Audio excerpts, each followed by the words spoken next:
Alors, on va voir ensemble les réglages à faire sur le micro Axino pour faire streamer, un podcast et tout ça, tu vois. En gros, l'idée, c'est je vais te montrer comment utiliser tes plugins de réglage, tes plugins, pour avoir une jolie voix bien contrôlée, pour faire du streaming, des podcasts, etc. Et que ça se passe bien, quoi, tu vois. Il y a pas de... Les gens te disent pas que ta prise de son, elle est naze. Parce que moi, il y a encore beaucoup trop de gens qui font des prises de son naze, hein. C'est pas... Ça ruine quand même pas mal l'écoute, hein. Je veux dire, c'est comme ça. Tu peux être maître de conférence, avoir une super diction, etc. Être un super chanteur. Si tu sais pas utiliser ton micro, bah, tu foires ta prestation, c'est comme ça. Ça veut pas dire que les gens vont moins t'aimer, c'est juste que la qualité audio est naze, quoi. Donc moi, je vais te montrer comment faire des réglages audio avec l'Axino, qui est un très bon micro, justement, pour faire ce genre de trucs, quoi, genre le podcast, streaming et tout ça. Donc, je fais cette vidéo aussi un petit peu en réaction aux autres vidéos qu'il y a sur le même sujet, c'est-à-dire il y a des gens qui ont le micro et qui, en gros, ils scrollent, ils viennent là et ils scrollent les presets, là. Genre, ah, ça c'est ce preset-là, il fait comme ça. Puis tu sais, ils donnent leurs impressions sur les presets. Oh là, ouais, ça fait des effets. Oh, dis donc, ça ressemble comme si j'étais au téléphone. Enfin bref, je trouve que ça sert à rien de faire ça. Et surtout, ça, c'est pas très informatif. Donc moi, je vais te montrer un preset que j'ai utilisé. Donc je vais charger un preset à moi. Je vais charger. Voilà. Donc ça, c'est moi qui l'ai paramétré du début à la fin. Je vais mettre sur sans émulation de microphone. On parlera des émulations de microphone plus tard. Je vais commencer par te parler du placement du microphone chez moi.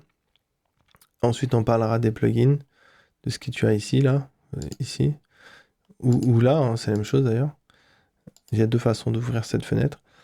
Et puis, ça sera tout, quoi. L'idée, c'est que toi-même, après, derrière, tu sois à l'aise pour refaire tes réglages. Donc, pour utiliser mon microphone, moi, déjà, le microphone, je l'ai devant moi, comme ça, mais sauf qu'il est à l'horizontale. Il est à l'horizontale et il n'est pas sur son support qui est vendu avec, là, le pied. Le petit pied qui se pose sur une table, j'utilise pas ça parce que ça prend de la place sur la table et je veux avoir ma table pour poser par exemple une tablette de dessin, un piano, tu vois, je pourrais utiliser ma table, tu vois. Donc en gros, j'ai un pied de micro que j'ai acheté à côté et le pied de micro est sur le côté à droite et il me permet d'envoyer horizontalement le micro jusqu'à ma bouche et donc la capsule du microphone ici, elle vise à peu près ma gorge. Elle est à la hauteur de ma gorge, mon micro est aligné devant moi, mais à hauteur de gorge. Et il est un petit peu incliné vers le haut, il vise en gros mon menton. Donc ça, la membrane, elle est orientée vers mon menton, mais le micro en lui-même, il est à la même hauteur que ma gorge. Pourquoi je ne fais pas le truc que beaucoup font de mettre le micro juste en face de la bouche, etc. C'est tout simplement parce que c'est une mauvaise technique d'utilisation de microphone. Un microphone, tu veux pas le mettre juste devant ta voix, parce que le microphone, ce que ça fait, ça capte le son qui circule dans l'air. Je sais pas, le but, c'est pas de capter les sons qui sont dans ta bouche. Le but, c'est de capter le son qui émane de toi. Et les sons, ils émanent d'où? Et ben, ils émanent pas spécialement de la bouche, en fait. Si je ferme la bouche, il y a toujours du son, tu vois. C'est pas, je coupe pas je deviens pas silencieux en fermant les lèvres. Ok? Ça, c'est parce que le son de mon corps, il vient de mes cordes vocales. Les cordes vocales, c'est dans la gorge. Donc c'est pour ça que c'est mieux en fait de viser plutôt les cordes vocales que la bouche. Mais il y a aussi de l'information sur dans la bouche, notamment avec les articulations, tout ce qui est le système d'articulation, quoi, les mouvements des lèvres et de la langue, tout ça, quoi. Donc faut pas non plus négliger complètement. C'est pour ça que, comme je te disais, avec la tête, je vise le menton, mais le micro, il est à hauteur de mes cordes vocales, en gros, quoi. Ce qui me permet de ne pas avoir le micro déjà dans mon champ de vision. C'est-à-dire, voilà, je suis pas gêné, je suis pas obstrué par la présence de la tête du microphone juste en face de mon nez ou un truc comme ça. Ça me permet aussi, quand je respire, je peux souffler devant moi. Je fais pas un souffle sur la membrane. Pour souffler sur la membrane, en fait, il faut que je baisse la tête et que je souffle. Là, tu vois, là, je souffle sur la membrane. Mais tu vois que pour une utilisation comme ça où je me soucie pas de mon microphone, je peux complètement respirer, je peux rigoler, je peux faire ce que je veux, je souffle pas sur la membrane, donc je sais pas tous ces trucs qui sont des défauts d'utilisation où peut-être tu l'entends si tu as un casque ou si tu as un système qui descend assez bas dans les fréquences, mais ça fait ce qu'on appelle des plosives, ça fait comme des sons d'explosion en fait. C'est un truc que tu veux absolument éviter. Alors pour éviter d'ailleurs ces plosifs, ce que j'ai fait aussi sur le microphone, ici il y a deux petits boutons qui sont activables à gauche et à droite. Donc celui qui est à droite, je le laisse sur 0, et celui qui est à gauche, je le mets sur la petite barre tordue, donc c'est un filtre coupe bas. Donc c'est pour couper les basses fréquences, les très basses fréquences. Et ça, je l'active. Donc j'active le filtre et je laisse sur 0 à droite. Sinon les deux boutons qu'il y a encore sur le microphone, c'est des boutons pour régler les volumes. Donc celui du casque, c'est celui du bas, on va pas en parler parce que bah, c'est le volume du casque, tu sais régler ça, je pense, il n'a pas besoin de moi. Et pour le volume du micro, là, moi je le mets à 100% à fond, tout le temps. Et voilà, il est bloqué à 100%, il bougera plus quoi. Ensuite, ici, dans l'application, après, tu as un autre réglage pour le volume. Et par défaut, je sais pas trop comment il est, tu fais double-clic pour le mettre par défaut. Il est sur 0. Donc voilà, moi je remonte à peu près à plus 5. Donc là, c'est vraiment encore un boost de volume. Tu vois. Là, j'ai mis sur mon microphone, je suis à 100%, le volume du microphone. Et dans l'application, je remonte de plus 5. Alors l'idée quand je fais tous mes réglages, là ici, c'est que je regarde la barre verte ici. Et quand je parle, je veux que, si je parle normalement en fait, hein, je pousse pas ma voix spécialement, je vais pas dans le jaune ou très peu dans le jaune, tu vois. Voilà, je parle, de temps en temps, ça va un peu, ça chatouille le jaune, comme on pourrait dire. Et voilà, ça c'est une utilisation, un réglage à faire si tu es comme moi, c'est-à-dire que tu vas pas avoir des excès de voix, tu vas rarement, très rarement, te mettre à crier en rigolant ou des choses comme ça, tu vois. Si tu as tendance à avoir une voix qui porte plus, à faire entendre plus fort ta voix, je te conseille de faire le même réglage que moi, mais 10 décibels moins fort. C'est-à-dire que là, bah, il faut que tu te mettes sur 0. Et éventuellement, sur ton microphone, même tu baisses un peu le volume, tu mets pas à 100%. Et là, ce que tu vas viser, ouais, c'est d'être à -20 maximum. Comme ça, au moment où tu vas crier, bah, ça arrivera à -5. Tu vois, là, ça serait trop fort pour toi encore. Faudra encore baisser sur le microphone, le baisser, quoi. Et être au maximum à -20. Maximum, hein, je dis bien. Comme moi, comme je suis réglé, je suis maximum à -10, tu vois. Mais en vrai, faut vraiment que je pousse pour aller à -10, tu vois. Voilà, donc pour moi, ça, c'est des bons réglages qui fonctionnent bien avec ma façon de parler. Et puis voilà quoi. Donc maintenant que j'ai parlé des placements et du réglage du microphone, on va pouvoir s'intéresser aux logiciels qui sont fournis pour faire des réglages plus fins. Donc ici, tu as les réglages qui sont importants à régler. Et là, il y a quelque chose qu'on va complètement négliger, mais je vais présenter direct quand même. C'est la reverb. Donc ici, c'est sur BP. BP, ça veut dire bypass, c'est-à-dire qu'on ne l'entend pas, mais elle est active. Si je la mets sur on, hop, reverb. Ok. Donc on va pas évidemment l'utiliser parce que c'est spécifique à la reverb, c'est si tu veux chanter ou des trucs comme ça. Donc voilà, c'était juste pour montrer qu'elle était là. Nous, on va utiliser ce qu'il y a ici ou là, comme je disais. Au passage, si je clique ici, ça désactive tous mes effets instantanément. Donc tu vois, c'est bypass. Et ça va avoir la même chose ici, et le même effet si j'appuie sur bypass all. Ici, c'est exactement la même chose. Voilà. Donc là, je vais tous les activer. Et pour l'instant, par exemple, ce que je peux faire, c'est les désactiver séparément. Voilà. Donc là, il n'y a aucun effet. Et on va s'intéresser au premier effet, par exemple. Donc le premier effet, ça va être un effet que tu vas trouver dans Special Processing. Tu as le Power X. Voilà, c'est celui-là. Tu vois, c'est écrit Power X. Donc c'est un expander, c'est le nom du plugin que tu dans d'autres.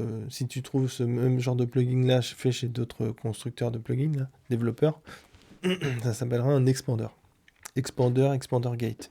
C'est pour ça d'ailleurs que tu as vu juste à côté, il y avait aussi le Power Gate. C'est un peu la même chose, sauf que l'expander c'est plus pratique pour faire ces réglages. Ça va mieux fonctionner. Donc l'utilité de l'expander ici, tu peux copier mes réglages à peu près, il y aura juste le threshold a priori qu'il faudra que tu joues un peu avec pour affiner le réglage, mais tout le reste tu peux vraiment copier. L'idée quand je l'active ici, c'est que l'expander n'est pas actif quand je parle, et quand je me tais, tu vois, il y a une barre orange là qui s'affiche à GR qui veut dire gain réduction, donc ça veut dire en gros tu peux traduire ça par baisse de volume. Tu vois, elle s'active quoi. Et donc, le principe, c'est quoi? C'est que quand je vais respirer, c'est-à-dire je ne vais pas parler, je vais juste être à côté de mon micro à respirer tout à fait naturellement. bah, le plugin est actif et donc tu t'entends normalement, tu peux entendre quand même que je respire parce que ça ferme pas complètement le signal, mais ça baisse le signal. Voilà. C'est comme un compresseur, mais qui est actif uniquement sur les volumes très faibles. Ce qui les rend quasiment inaudibles. Je pense que tu m'entends pas respirer. Si je le désactive, là tu peux m'entendre respirer, tu vois, plus facilement. Surtout que après ça, après l'expander, on va rajouter un autre plugin derrière là qui va être très important, qui va beaucoup compter, c'est le compresseur. Donc là, tu vois, immédiatement ma voix devient plus forte. Et donc si je vais te refaire écouter l'expander, je vais activer aussi celui-là parce que celui-là il sert à pas à grand chose à part remonter un peu le volume. Donc voilà, là j'ai rajouté tous les volumes au maximum. Et je vais te remontrer l'expander gate une dernière fois avec et sans. Donc là je respire, je te fais écouter ma respiration en gros quoi. Imagine, je suis en train de simplement dessiner un truc je suis dessinateur sur Twitch et voilà, je dessine et je suis pas en train de parler. Mon micro est devant moi ouvert. Bah si j'ai ça et si je l'ai pas,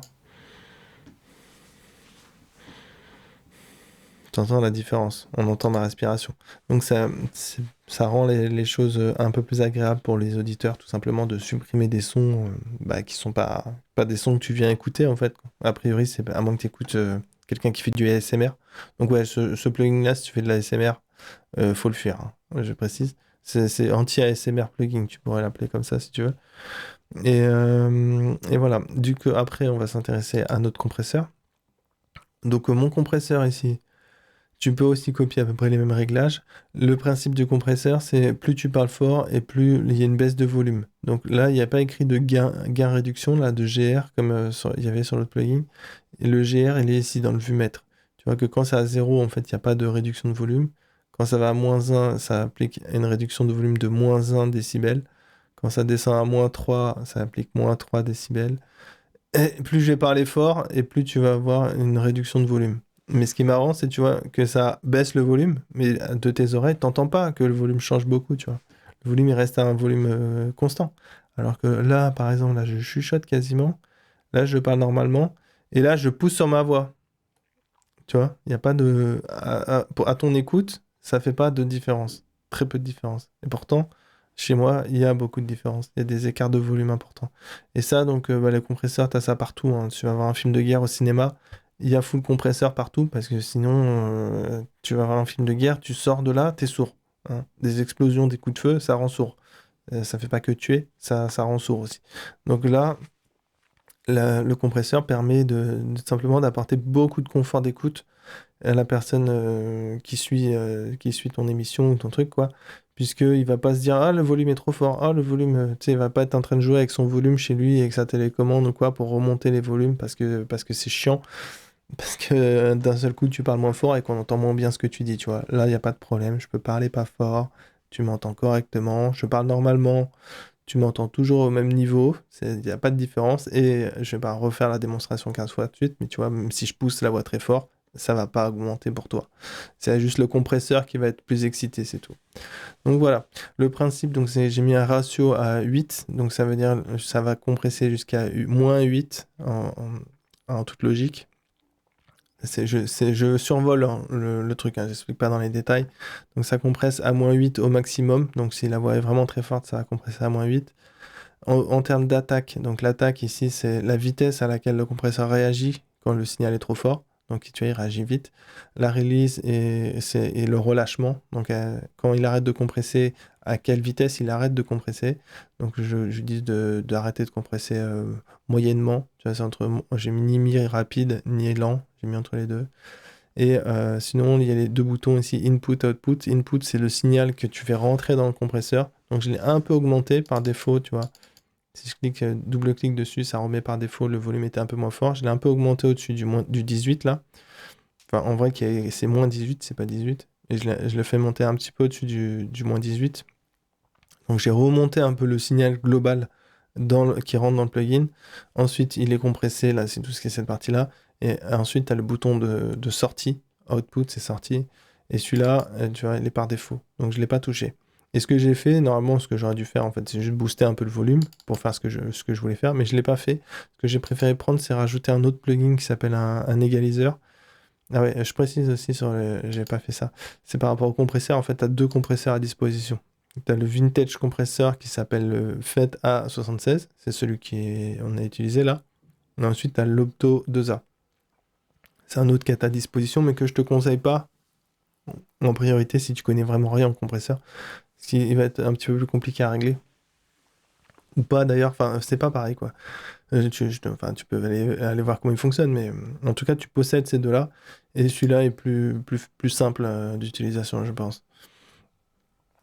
Et il est moins. Il est plus discret. Voilà, il est plus discret, c'est ça le mot. Voilà. Et derrière, après, ce que je fais, je rajoute un EQ. Donc, un EQ, c'est un égaliseur, c'est pour rajouter des basses fréquences ou des hautes fréquences, etc. Tu vois, par exemple, si je fais ça, hop, là, tu vois, je rajoute des basses fréquences. Mais en vrai, c'est un peu particulier ce que je fais, je l'utilise, mais juste pour monter un peu le volume. Enfin, j'utilise pas mon égaliseur, je l'utilise pas pour faire de l'égalisation. J'utilise juste pour augmenter un peu le volume. Puisqu'en fait, c'est une émulation, il faut savoir, donc ça, c'est des émulations de matériel qui existent depuis les années 50 ou des trucs comme ça. Et donc, c'est des matériels qui viennent pas sans défaut. C'est du matériel qui ajoute de la coloration. Et donc, bah, je fais passer le signal de ma voix dans ce plugin-là pour colorer ma voix un petit peu, tu vois. C'est vraiment. Ça sert pas à grand-chose, on va dire. Mais je le fais quand même, tu vois, parce qu'avec et sans, ma voix est un petit peu plus forte déjà quand je l'active, évidemment, j'ai mis un boost, mais aussi ça apporte un petit peu de coloration, mais c'est très léger. Voilà, c'est un peu subliminal, quoi. Et en termes d'EQ, quand même, je te montre où ils sont, donc ils vont être dans Vintage EQ, et t'en as deux à disposition, t'as le VEX 500A, et donc c'est là que j'utilise actuellement, c'est le 1073. Bref. Ensuite, tu as le Master Deesser. Donc, le Master Deesser, c'est vraiment un compresseur, mais qui ne s'applique. C'est comme ce truc-là, là. D'accord? Mais sauf que lui, il va ne s'appliquer que sur les S. Et c'est pour ça que c'est Deesser. C'est pour enlever les S. Donc, quand je fais tout ça, ça contient beaucoup de sons aigus. Et donc, ce que je fais, c'est que je l'active. Et à chaque fois que je fais un s ou un ch, tu vois, au niveau du GR, et ça augmente. S, ts, tch. Ça baisse le volume tout simplement. Ça baisse les volumes des sons S. Deesser, ça veut dire enlever les S. Voilà. Et ces réglages-là, tu vois, je suis sur iPass 1. J'ai peut-être fait 2-3 modifications, je sais plus. Mais ce que je te conseille, c'est de choisir un des iPass. Soit le 1, 2, 3, et puis ça devra aller quoi. À la limite, bouger un peu le threshold, voir. Mais faut pas en abuser. T'essaies de faire en sorte que ça te plaise à la limite, mais je conseille quand même d'en utiliser un, tu vois. C'est discret. Avec et sans, moi, là, je trouve que par exemple, il y a trop de S. C'est trop fort dans les aigus. Le son. En fait, c'est le problème de tous les microphones qui ne coûtent pas 3 000 euros, en fait. Tous les microphones gèrent mal les aigus. Et bah, celui-là y compris, hein, c'est un micro qui vaut 300 euros avec l'application. Donc, t'imagines que c'est pas un micro à 3 000 balles. Et du coup, bah, comme tous les autres microphones, il a du mal avec les S. C'est un truc qui gère vraiment très mal.